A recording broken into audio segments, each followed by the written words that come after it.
What about the Browns? Based on their Oh, performance, what's your level of concern there for the Browns? cooked. Cooked. Yeah, like I mean, Rich, wait. I know we're not supposed to do this, and I'm going into my show, and I have a mantra this morning. It is week one. It Yes. is week one. It is week one. Yes. Right. Yeah. Right? Yeah. But not with the Browns because Joe Flacco ain't walking through that door. You let him walk. Unless, all right, I like to be fair, but I'm not a fool. Cleveland, the biggest fly on the wall to me, like what was this view like? Everybody in that organization. You know how long training camp is? I mean, it's not as long as it used to be, but it's long enough for you to see a train coming down the tracks for like weeks. And I feel like there must be a sense in that building that like they knew this was coming. I don't know if they knew how low the floor was and Dallas just exposed it because of the rush and that sort of thing. And you're down 2 tackles. But Deshaun doesn't look physically right. He doesn't look mentally right. How we got here, that's for another conversation. But I look at this and if you're Cleveland, you have to be saying, the guys that made the gamble on bringing him in. They got to be, it's like, I've been there in a sports book, not with my life savings on the line, but like watching the dumb bet I made go up in flames. And I got to feel like they're feeling like that in real time. There's no escape.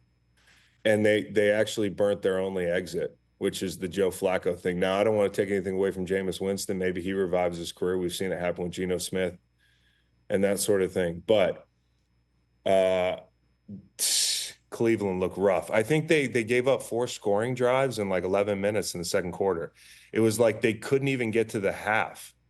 They'd have the ball 5 plays and managed to eat up 40 seconds of clock. It was like the coaches were shocked how hard it was to run the offense. Well, in terms of the And offensive that's a line, though, credit to Chris, Dallas defense. no doubt, and that's where with Dallas's defense and the way Mike Zimmer had these guys all fired up, and Micah Parsons looked stupendous, and the line for the Browns was difficult to protect. You put this on Deshaun, though, because there were times I'm with you where he would just throw for Amari Cooper in the end zone, and the ball hit the back wall.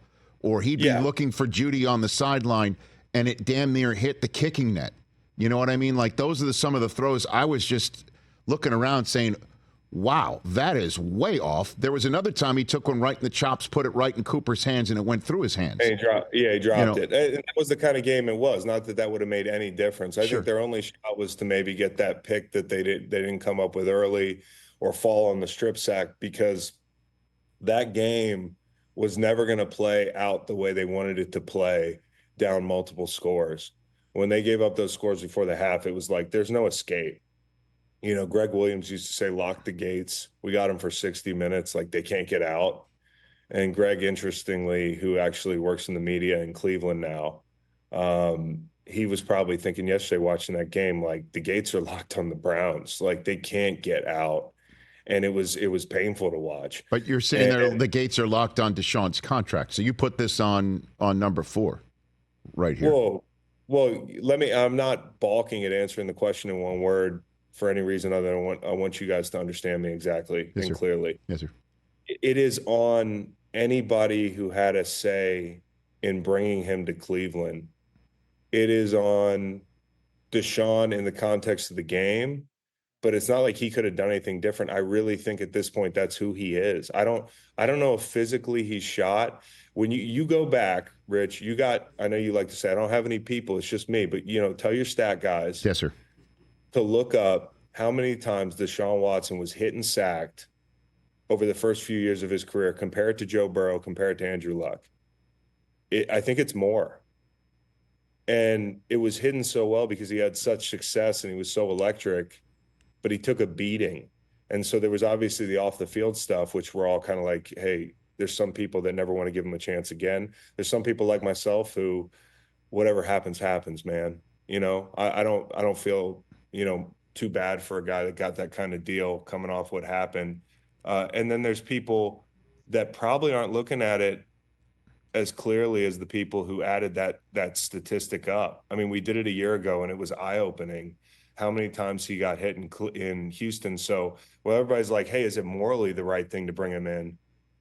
He might have been like scrap metal.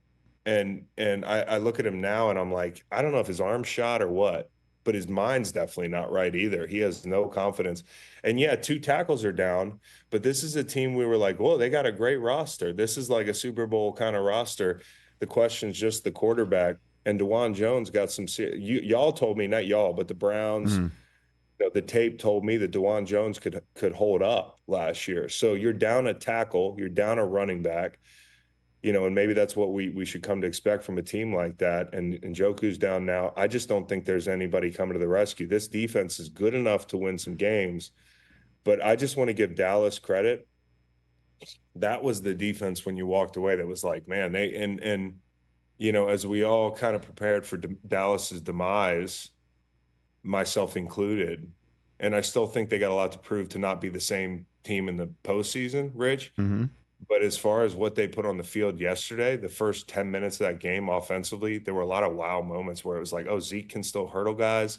Lamb's slicing and dicing people. Dak, who got the contract, very happy for that guy, the person, and the player, because yesterday he looked like he deserved it. For Dak, the questions are going to be asked in December and January. If he looks like this team's going to be fine. And hand up if I was praying or forecasting their demise, because Zimmer looks like he's got the defense humming. That is, again, a pretty anemic group offensively, but that rush was incredible yesterday. And Kendrick's coming up with a big play. When you look back at Zimmer in Minnesota, it makes a lot of sense, making a leap of logic that they might actually be just as good on defense this year. Catch the Rich Eisen Show every single day on the Roku channel, 12 to 3 Eastern, for free.